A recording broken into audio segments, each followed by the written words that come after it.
Hello everyone, I am very glad that you're joining this story. Subscribe, like and comment. Enjoy the story, smile more often.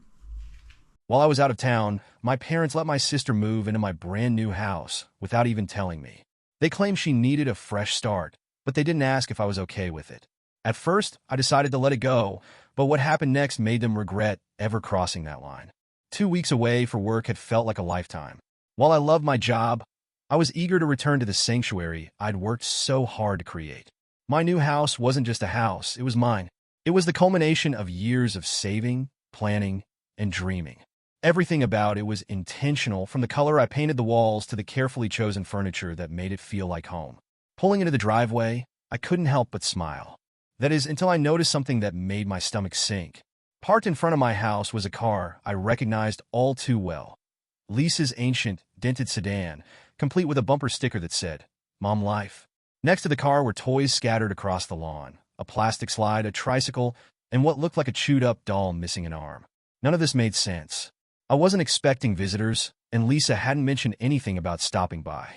I parked, stepping out of my car cautiously, as if I were entering a stranger's home. The second I opened the front door, I was hit with a wave of smells: greasy takeout, cheap air freshener, and something faintly resembling spilled milk. It was chaos inside. The living room, the one I had painstakingly decorated with neutral tones and minimalist vibes, looked like a tornado had blown through it. Blankets and toys were strewn everywhere. Crumpled fast food bags sat on the coffee table, and the walls were covered in smudges and crayon marks. "Lisa," I called, trying to keep the edge out of my voice. She was sprawled on the couch, scrolling through her phone as if she didn't have a care in the world. Her two kids, Ethan and Mia, were running circles around the coffee table, screaming at the top of their lungs. Lisa glanced up lazily and smiled. "Oh, hey, you're back." I stared at her, completely dumbfounded. What are you doing here?" She sat up, brushing crumbs off her lap. "Mom and Dad said you wouldn't mind if I stayed for a while. Things were getting rough at my apartment, and I needed a fresh start." My jaw dropped. "They said I wouldn't mind?" "Lisa, this is my house. My brand new house. You didn't even ask me." "Oh, come on," she said, rolling her eyes. "You're always saying how much space you have. The kids love it here." I was too shocked to respond. I looked around again, noticing more details that made my blood boil. My once spotless kitchen counter was covered in dirty dishes and half-empty juice boxes. The refrigerator door was wide open, and a trail of ketchup smeared across the floor led to a toddler-sized handprint on the wall. "You've got to be kidding me," I muttered, rubbing my temples. "Relax," Lisa said, standing up and stretching. "It's just for a little while, until I figure things out." "A little while? How long is that supposed to be?" I asked, trying to keep my voice calm. She shrugged. "I don't know.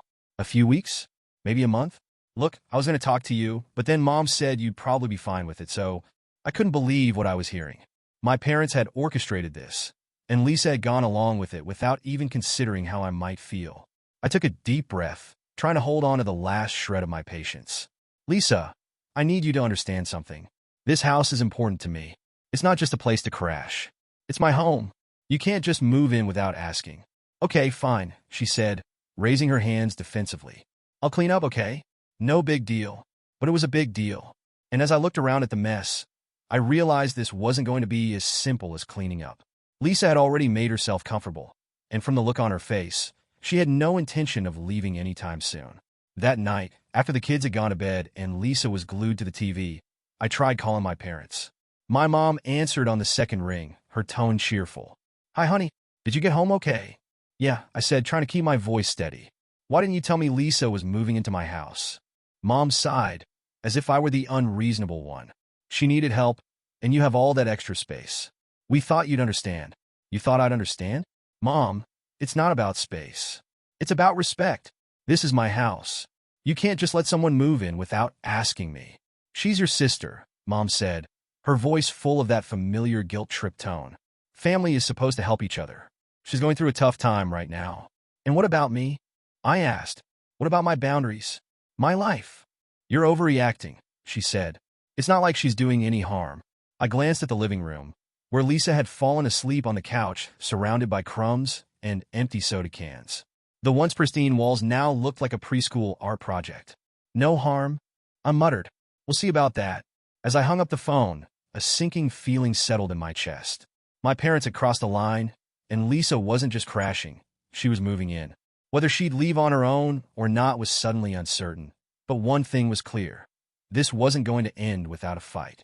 The morning after I came home to the chaos in my house, I woke up determined to get answers.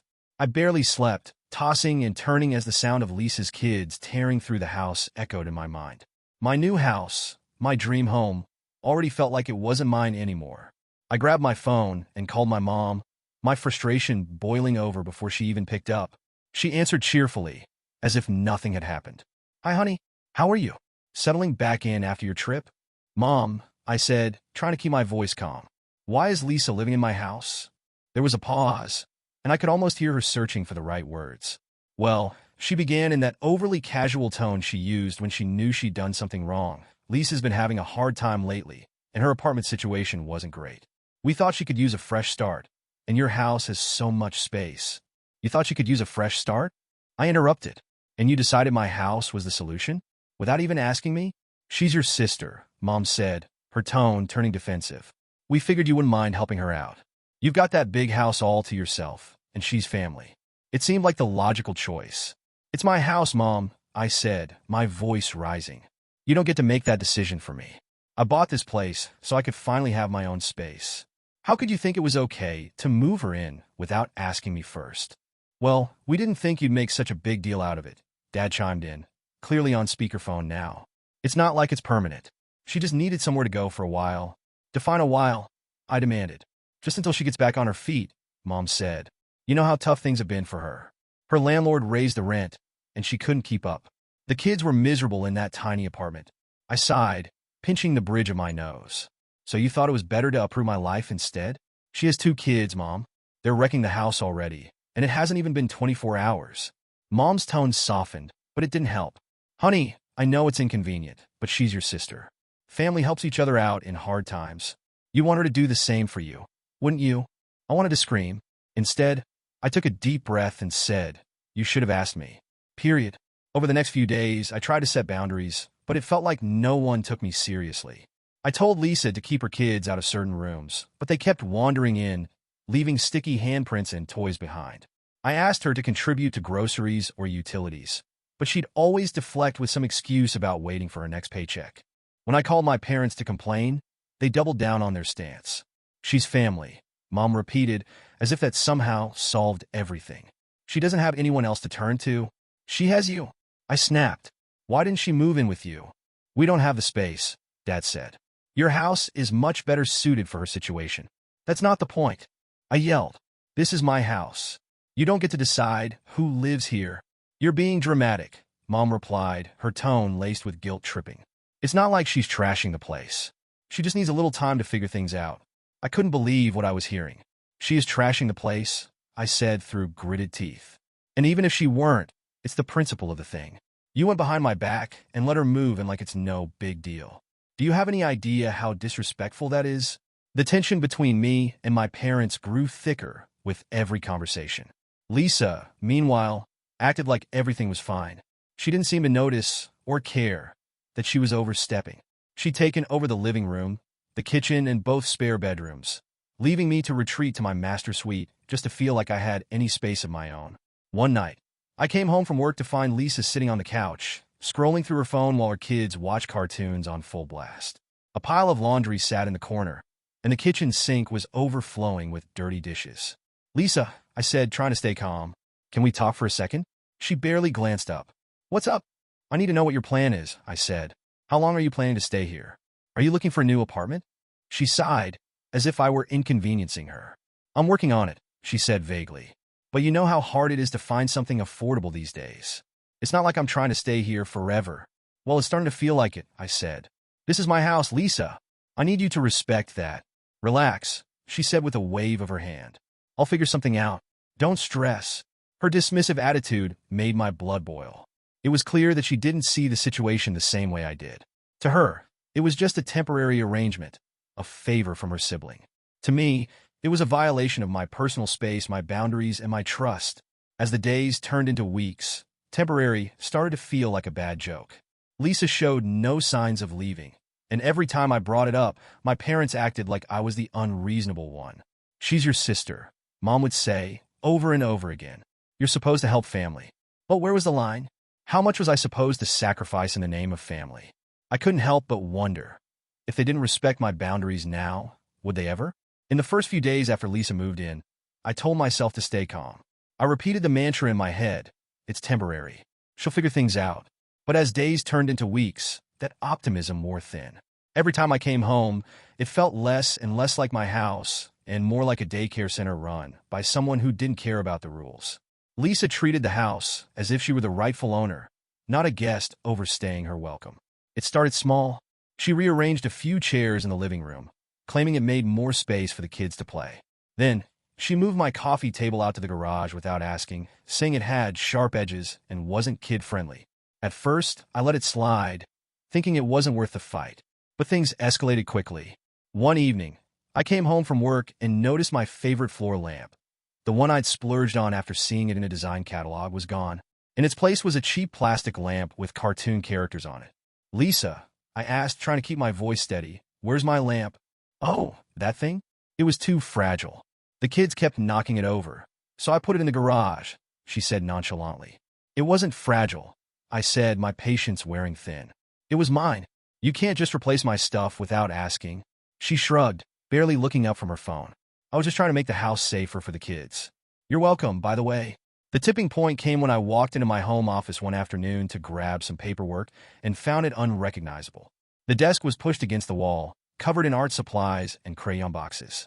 My ergonomic chair was gone, replaced by a beanbag chair that smelled faintly of juice spills. But the worst part was the walls.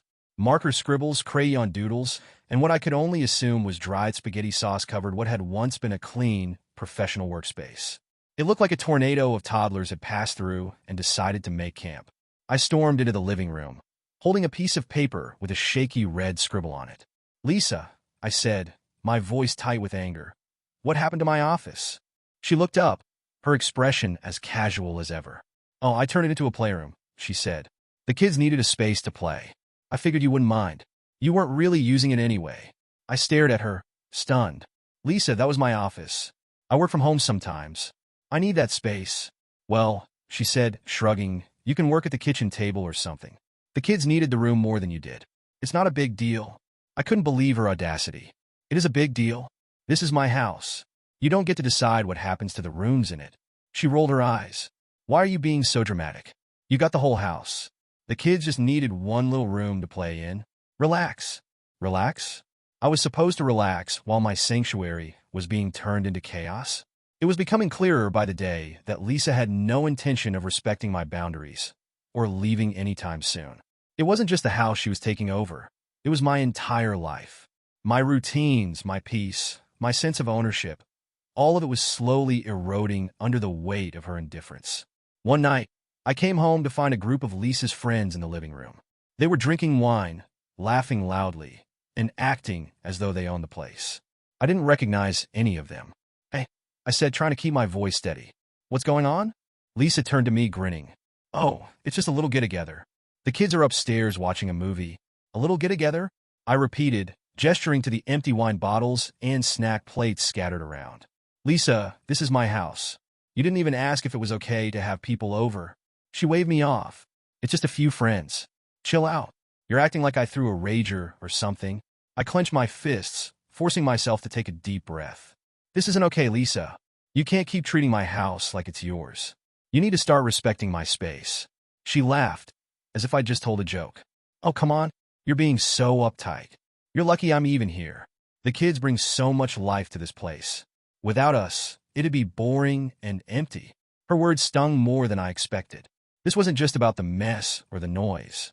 Lisa didn't see the house as mine. She saw it as hers. I tried to bring it up with my parents again, but it was like talking to a wall. "She's your sister," Mom said, her tone exasperated. "You're supposed to help family. Help doesn't mean letting her take over my house," I argued. "Do you have any idea what it's like to come home and feel like a stranger in your own home?" Mom sighed. "She's trying her best. You just need to be patient." But Lisa wasn't trying her best. She was taking advantage of my kindness, and my parents were enabling her. It felt like they were all conspiring against me, refusing to see how much damage this was causing. As I hung up the phone that night, I realized something. If I wanted my house and my life back, I'd have to take matters into my own hands. Lisa wasn't going to change on her own, and my parents certainly weren't going to intervene. This was my fight, and I was finally ready to take a stand. At first, I thought the embarrassment I felt was just in my head, but soon, it became clear that I wasn't the only one noticing the chaos Lisa was bringing to my house. My quiet, suburban neighborhood had always been the kind of place where people waved at each other from their driveways and occasionally exchanged small talk over the fence. But now, I was getting strange looks, concerned, puzzled, and sometimes downright judgmental.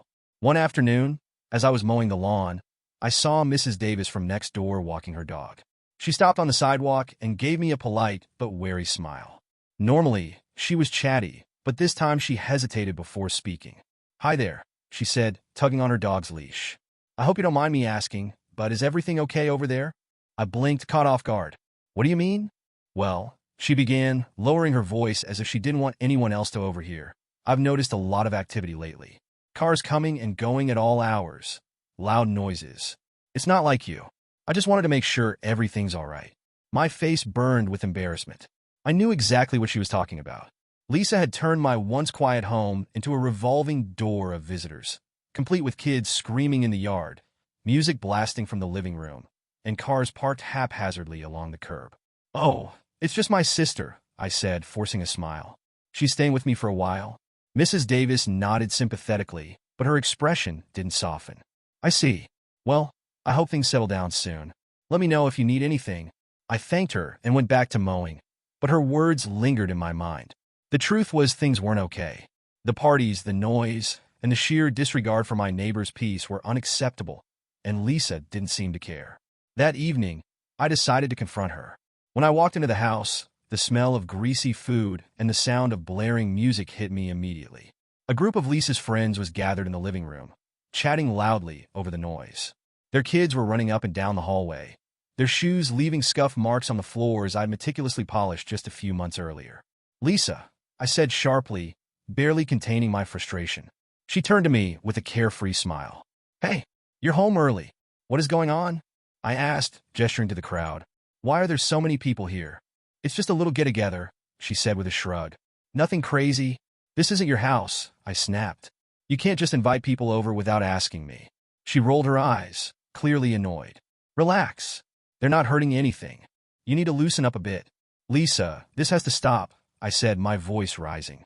"My neighbors are starting to notice." Mrs. Davis pulled me aside today to ask if everything was okay. "Do you have any idea how humiliating that is?" "Oh, who cares what the neighbors think?" she said dismissively. "People are so uptight around here. It's not like we're throwing wild parties or anything." I stared at her, stunned by her complete lack of accountability. "Lisa, you're throwing parties. You're inviting people into my house without my permission. The neighbors are noticing, and I'm done with it." She shrugged again. "You're overreacting." But I wasn't overreacting. The next day, as I left for work, I noticed 2 more cars parked in front of my house. One was parked partially on my lawn, leaving tire marks on the grass I'd worked so hard to maintain. When I came home, those same tire marks had turned into deep ruts, and the smell of cigarette smoke hung in the air around the front porch. Inside, the mess was even worse. Empty beer bottles lined the counter, and someone had spilled red wine on the carpet in the living room.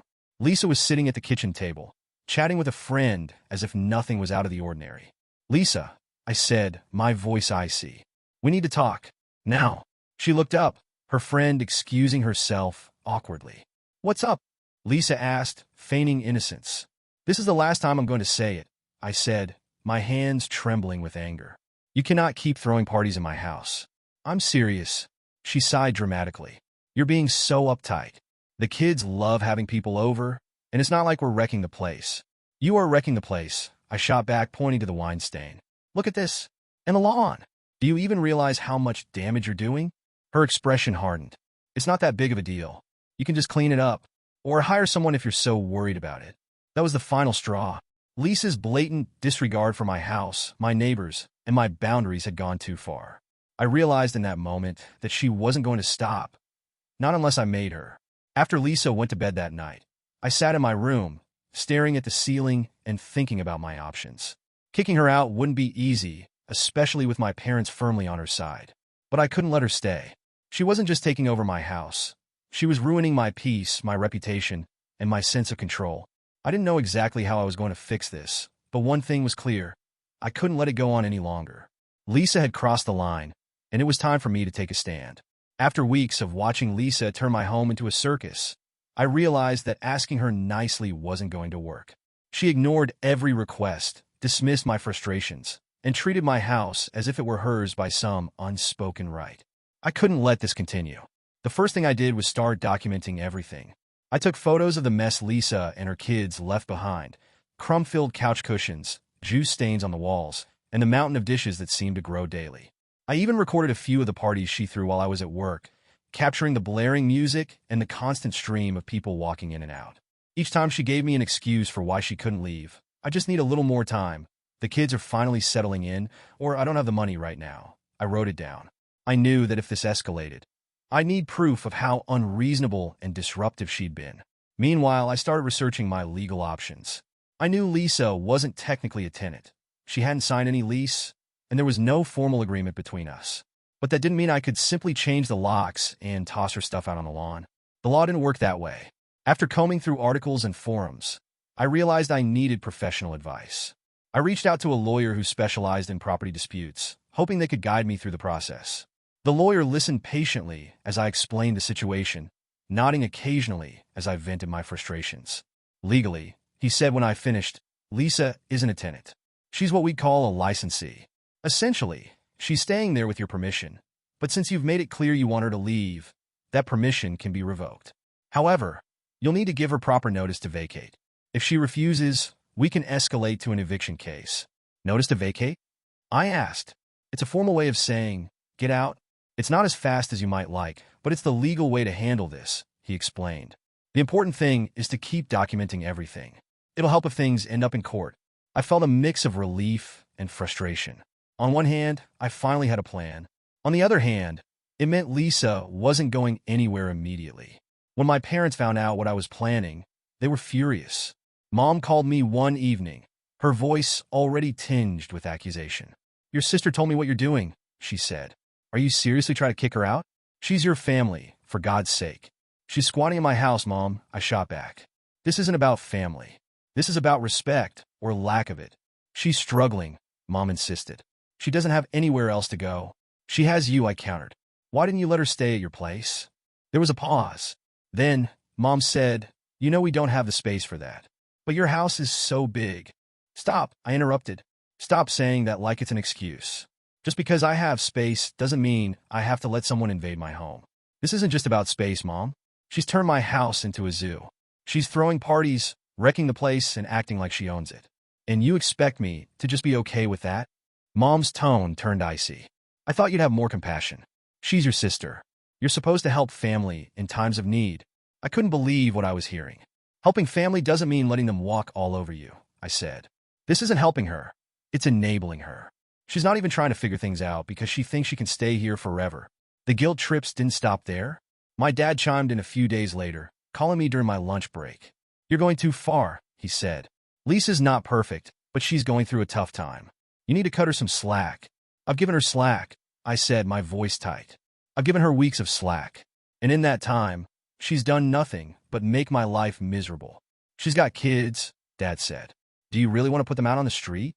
She's not my responsibility, I said firmly. I didn't ask for this. I didn't agree to it. And if she's in this situation, it's because of her own choices, not mine. Dad sighed heavily. You're not going to change your mind, are you? No, I said. I'm not. That night, I sat down at my desk, the one I'd finally reclaimed from Lisa's impromptu playroom, and drafted the notice to vacate. I gave her 30 days to leave, as the lawyer had advised. It wasn't the quick fix I'd hoped for, but it was a start. When I handed the notice to Lisa the next morning, she laughed. What is this? She asked, waving the paper in my face. It's a notice to vacate, I said. You have 30 days to find somewhere else to live. She smirked. Good luck with that. You can't just kick me out. I have rights, you know. I know the law, Lisa, I said, and I'm doing this the right way. You have 30 days. After that, we'll let the courts decide. Her smirk faltered, but she quickly recovered. Fine, she said, crumpling the paper and tossing it on the counter. Do what you want. I'm not scared of you. But for the first time, I saw a flicker of uncertainty in her eyes. She might not have been scared, but she knew I was serious. As I walked away, I felt a small spark of hope. It wasn't over yet, but at least I was finally taking control. Lisa had pushed me to my breaking point, and I wasn't backing down. After weeks of mounting tension, I thought I'd seen everything Lisa could throw at me. The parties, the mess, the blatant disregard for my space. It was maddening, but I had learned to pick my battles. However, the evening I came home to find my bedroom door missing pushed me past the breaking point. It had been a long day at work, and all I wanted was to retreat into my room for some peace. But when I walked down the hallway, I froze. My bedroom door was gone. Not open, not off its hinges, completely gone. I stood there for a moment, blinking, as if my brain couldn't process what I was seeing. "Lisa!" I yelled, storming into the living room. She was on the couch, as usual, scrolling through her phone while her kids played with blocks on the floor. She looked up lazily, as though I'd just interrupted something important. "What's with the yelling?" she asked. "Where is my door?" I said, my voice trembling with barely contained fury. "Oh, that," she said, waving her hand dismissively. "The kids kept slamming it, and it was driving me crazy. So I took it down." "You what?" I asked, my voice rising. "Lisa, that's my door. You don't get to just take it down because you don't like it."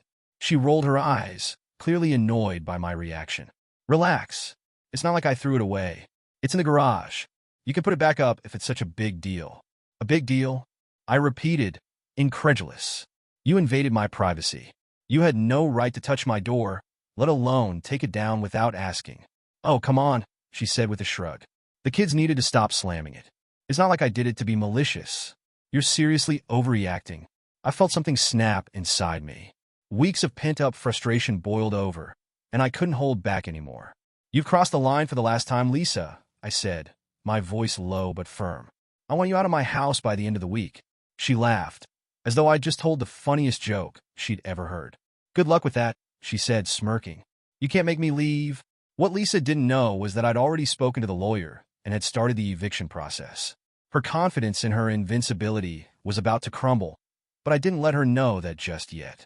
Instead, I walked away, letting her believe she had the upper hand.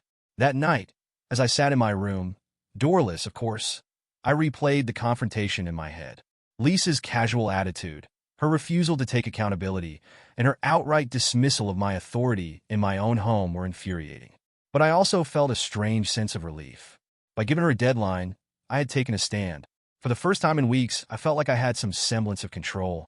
The next morning, I taped the notice to vacate on the fridge, where she couldn't miss it. It was the same notice I'd handed her earlier, but this time, I'd highlighted the deadline, 30 days. When Lisa saw it, she crumpled it up and threw it in the trash. "You're so petty," she muttered. "You're squatting," I shot back. "This isn't your house, Lisa. It never was. You're here because I let you stay, and I'm telling you now. That's over." She glared at me, but I didn't back down. "You really think you're going to win this?" she said. "I have kids. Do you know how bad you'll look if you kick us out?" "I'm not worried about how I look," I said. "You brought this on yourself." Over the next few days, the tension in the house was unbearable. Lisa avoided me as much as possible, but the signs of her presence were everywhere. The mess, the noise, and the constant parade of her friends and their kids reminded me that this wasn't over yet. But what gave me strength was knowing I had the law on my side. My lawyer assured me that I was doing everything by the book, and that as long as I followed through, Lisa would have no choice but to leave. Still, Lisa wasn't going to make it easy. One evening, I overheard her on the phone with my mom, venting about how cruel and unreasonable I was being. "She's seriously trying to kick me out," Lisa said, her voice dripping with indignation. "I don't know what her problem is. I'm her sister, for crying out loud." My mom, predictably, took her side. "You know, she's always been a little too uptight," I heard her say. "Don't worry, sweetie. I'll talk to her." When Mom called me later that night, I was ready for the guilt trip. "How can you do this to your own sister?" she asked. "Do what?" I replied. "Hold her accountable? Expect her to respect my home?" "Mom, this isn't about being uptight. This is about boundaries, and Lisa has crossed every single one."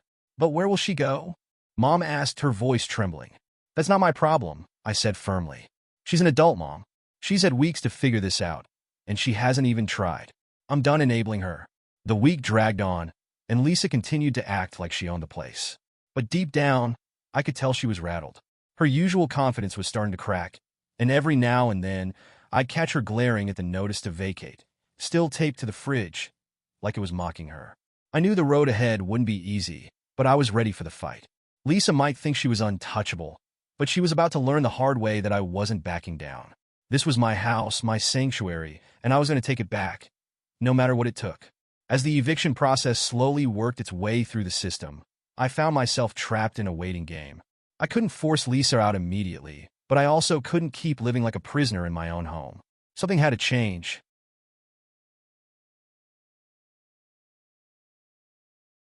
For weeks, Lisa had treated my house like her personal playground, and I was done tiptoeing around her. If she wanted to make my life uncomfortable, I'd return the favor.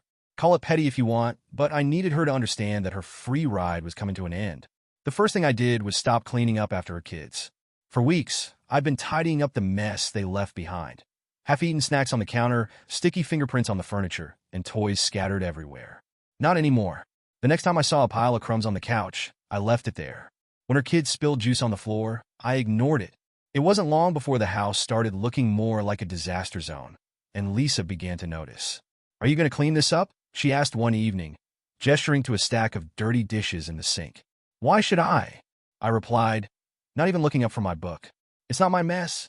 Her face twisted in annoyance. "The least you could do is help out. You live here too." I set the book down and met her gaze. "Exactly. I live here, and yet I'm the only one who's been cleaning." "Not anymore. Your kids, your mess." She huffed, but didn't argue further.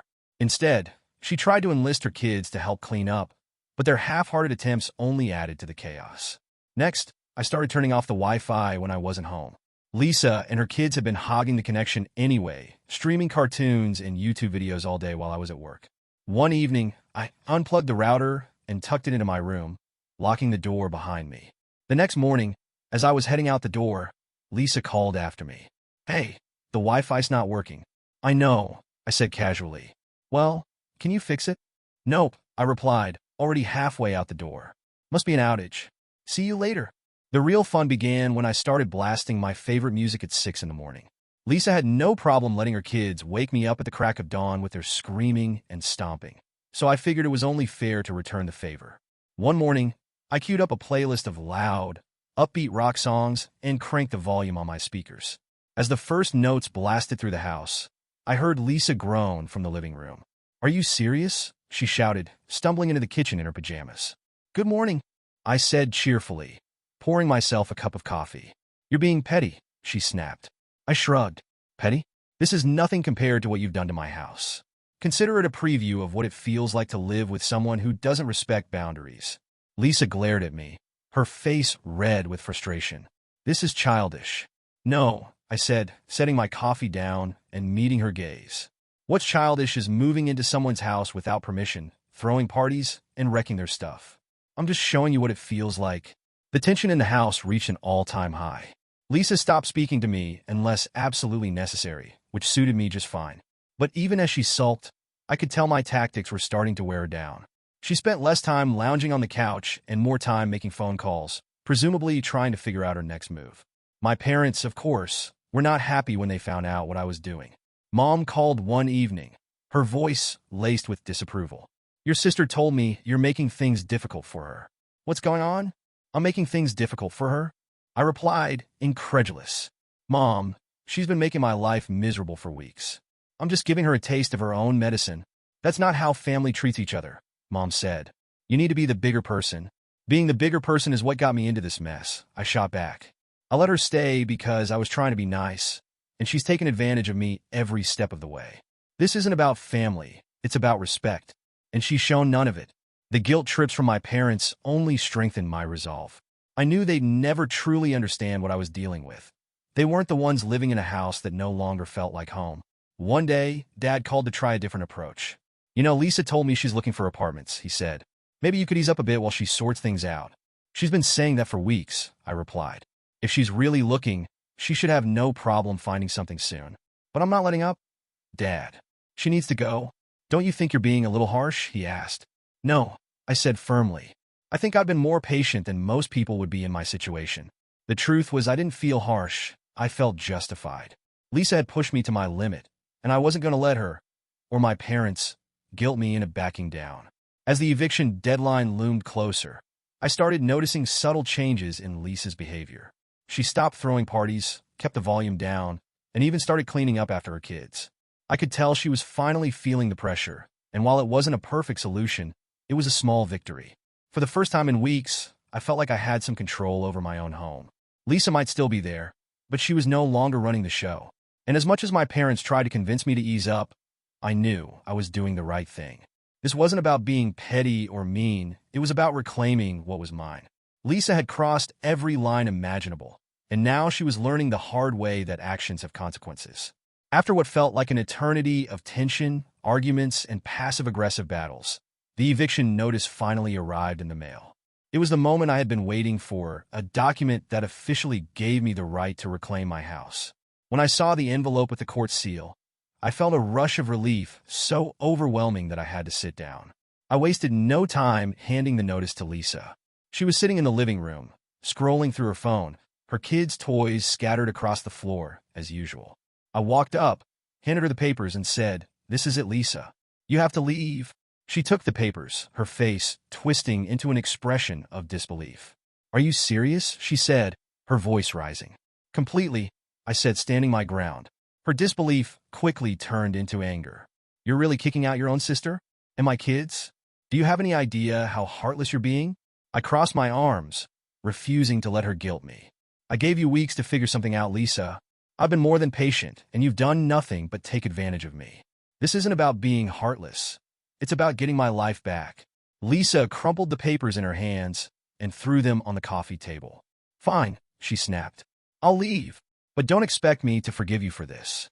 You've made it clear that you only care about yourself." I felt a pang of guilt, but it was quickly replaced by a sense of resolve. "I'm sorry you feel that way," I said calmly. "But you've left me no choice." She stormed off to her room, slamming the door behind her. Over the next few days, the tension in the house reached unbearable levels. Lisa packed her belongings with an air of defiance, making as much noise as possible and muttering under her breath every chance she got. Her kids, sensing the tension, were unusually quiet, which only made the atmosphere even more uncomfortable. When moving day finally came, Lisa loaded her car with the help of a few friends. She refused to make eye contact with me as she carried boxes out of the house, but I didn't try to force a conversation. The damage had already been done, and there was nothing more to say. Before she left, she stood in the driveway and glared at me. "I hope you're happy," she said bitterly. "You've ruined our relationship over a house." "This isn't just a house, Lisa," I said, meeting her glare. "It's my home, and you turned it into something unrecognizable." "I didn't ruin our relationship." "You did?" She didn't respond. Instead, she climbed into her car, slammed the door, and drove off without looking back. My parents, of course, were furious. My mom called me that evening, her voice dripping with disappointment. "I can't believe you actually went through with it," she said. "Do you know how hard this is going to be for Lisa and the kids?" "She should have thought about that before taking advantage of me," I replied, my patience wearing thin. "This isn't just about Lisa, Mom. It's about the way she treated me, my house, and my boundaries. You can't expect me to sacrifice my happiness just to make her life easier." "You could have handled it differently," Mom said, but her voice lacked the usual conviction. "No, I couldn't have," I said firmly. "I tried everything else." She didn't listen, she didn't care, and she didn't respect me. This was the only way. For the first time in months, I didn't feel guilty standing up to my parents. They might not agree with my decision, but I knew it was the right one. As I walked through the house that evening, the silence felt deafening. For months, I had dreamed of this moment, finally having my space back, but it didn't feel as triumphant as I'd imagined. The house was a mess, and Lisa's absence left a strange void that I couldn't quite explain. I spent the next few days cleaning up the damage she had left behind. The carpet in the living room was stained beyond repair. The walls were covered in smudges and crayon marks, and my once tidy kitchen felt like a war zone. It was exhausting work, but with each room I restored, I felt a little closer to reclaiming my home. As I scrubbed the walls of what used to be my home office, I found a small drawing tucked behind the desk. It was one of Lisa's kids' scribbles, an attempt at drawing a family, with stick figures holding hands under a bright yellow sun. Something about it made me pause. For all the frustration and anger Lisa had caused, Her kids were innocent in all of this. They didn't choose to be uprooted, and they didn't understand the tension that had consumed the house. A part of me felt sad for them, but I reminded myself that their situation wasn't my fault. It was Lisa's responsibility to provide for them, not mine. When I finally finished cleaning, I sat on the couch and looked around. The house was quiet again, peaceful, just the way I'd intended it to be when I first moved in. For the first time in months, I felt a sense of relief. It shouldn't have come to this, but I knew I'd made the right decision. I had given Lisa every opportunity to respect my home and my boundaries, and she had ignored them all. Taking legal action hadn't been easy, but it was necessary. As I sat there, the weight of the past few months began to lift. My house was mine again, and with it came a newfound sense of confidence. I had stood up for myself, and no matter how much my parents or Lisa tried to guilt me, I refused to regret it. Once Lisa and her kids were officially out of the house, it felt like I could finally breathe again. The silence was jarring at first. I hadn't experienced it in months, but it was exactly what I needed. My house was mine again, and the first thing I did was start undoing all the damage. I tackled the mess one room at a time. The living room was first. The wine stain on the carpet was beyond saving, so I rolled it up and replaced it with a new one that better suited my style. I rearranged the furniture back to the way I'd had it before Lisa decided to make more space for the kids. With everything back in place, the room finally felt like home again. Next, I turned my attention to the walls. Lisa's kids had treated them like an art project, leaving behind crayon scribbles, sticky handprints, and the occasional gouge from toys being thrown around. I spent hours scrubbing, sanding, and repainting. The soothing blue I'd chosen when I first moved in was finally restored, erasing the chaos that had taken over. The home office was the hardest to face. Walking into that room brought back a flood of frustration. It had been my sanctuary, the one place where I could focus and feel productive. But Lisa had turned it into a playroom, and every corner of it bore the evidence of her disregard. I started by removing the beanbag chairs, broken toys, and half-used coloring books. Then, I brought back my desk and chair from the garage, carefully cleaning and arranging them the way they'd been before. I added a new bookshelf, some plants, and a cozy reading chair, determined to make the space even better than it had been before. By the time I finished, the room felt like a reflection of me again, a space where I could think, work, and dream without interruption. It was more than just a room. It was a symbol of reclaiming what I had lost. While I worked on restoring my house, my parents finally reached out. It had been weeks since they'd called, and I had assumed they were still upset with me for evicting Lisa. But this time their tone was different. Mom called one evening while I was unpacking the last of my office supplies. "Hi, honey," she said, her voice softer than I expected. "I just wanted to check in. How are you doing?" I hesitated, wondering if this was a trap, but I decided to answer honestly. "I'm doing okay. It's been a lot of work getting the house back in order, but it's starting to feel like mine again." She sighed. "I'm sorry, sweetie. I know this whole situation was hard on you. Your dad and we thought we were helping Lisa, but we didn't think about how much it would hurt you. That wasn't fair, and I'm sorry." Her words caught me off guard. I had spent so much time resenting my parents for enabling Lisa that I hadn't expected them to take any responsibility. "Thank you," I said after a moment. "That means a lot." Dad chimed in then, his voice firm but apologetic. "We should have talked to you first. It wasn't right to make that decision without your input. We just wanted to make sure Lisa and the kids were okay, but we should have realized it wasn't our place to put that on you. It's not just about the house," I told them, my voice steady. "It's about respect. You can't make decisions for me without asking, especially when it involves my home. I need you to understand that." "We do," Mom said. "We really do. We never meant to hurt you, and we'll do better in the future." I nodded, even though they couldn't see me. "Thank you. That's all I've wanted." We talked for a while longer, and for the first time in months, it felt like we were on the same page. They didn't try to guilt me, and I didn't feel the need to defend myself. It wasn't a perfect resolution, but it was a step in the right direction. As the weeks went on, I found myself rediscovering the joy of living alone. I started new routines, spent lazy weekends reading in my newly restored office, and even hosted a small dinner for friends to celebrate reclaiming my space. One evening, As I sat on the couch with a cup of tea, I thought about everything I'd been through since Lisa moved in. It had been exhausting, frustrating, and at times heartbreaking, but it had also taught me an important lesson. Boundaries are essential.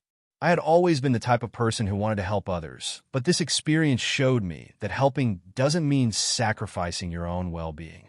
It's okay to say no.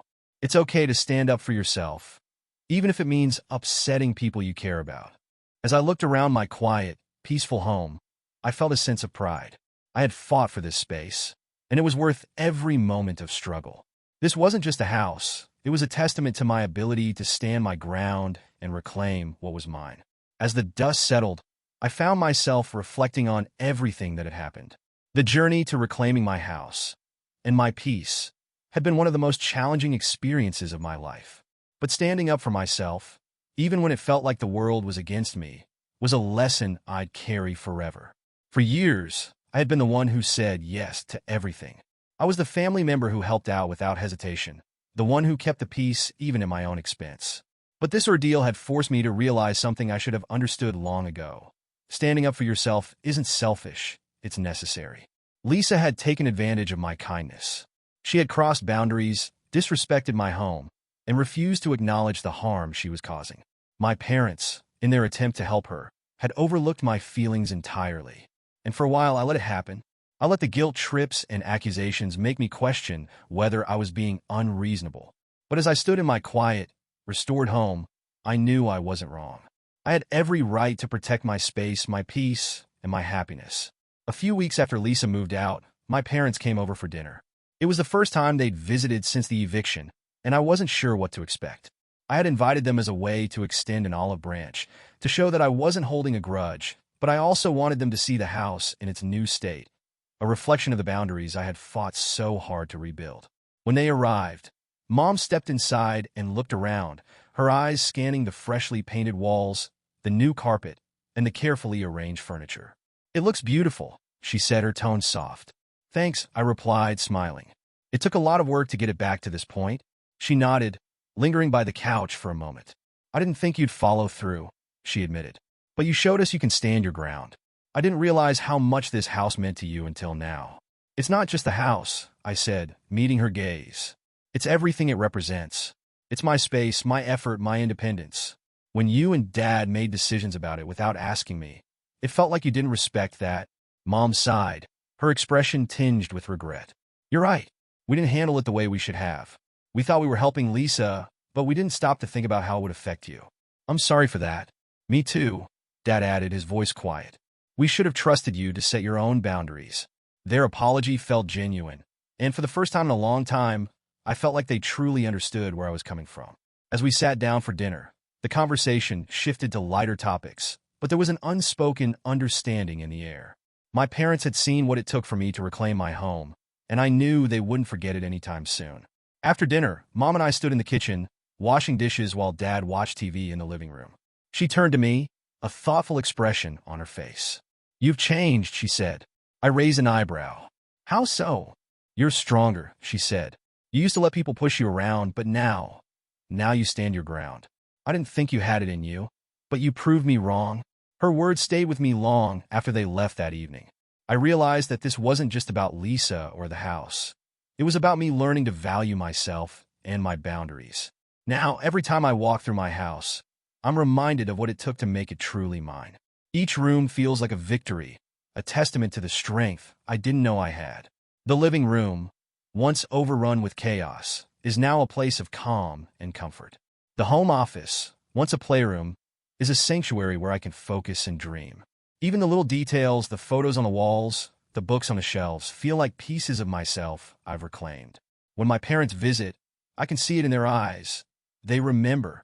They remember the fight, the tension, and the lesson I taught them, that I won't be underestimated again. As for Lisa, we haven't spoken much since she left, but that's okay. I've made my peace with the situation, and I hope that one day she'll understand why I had to do what I did. This experience taught me more than just the value of boundaries. It taught me resilience, self-respect, and the importance of standing up for what matters. And now, every time I unlock my front door, I'm reminded of one simple truth. This house is more than a home. It's a symbol of the life I built and the strength it took to protect it.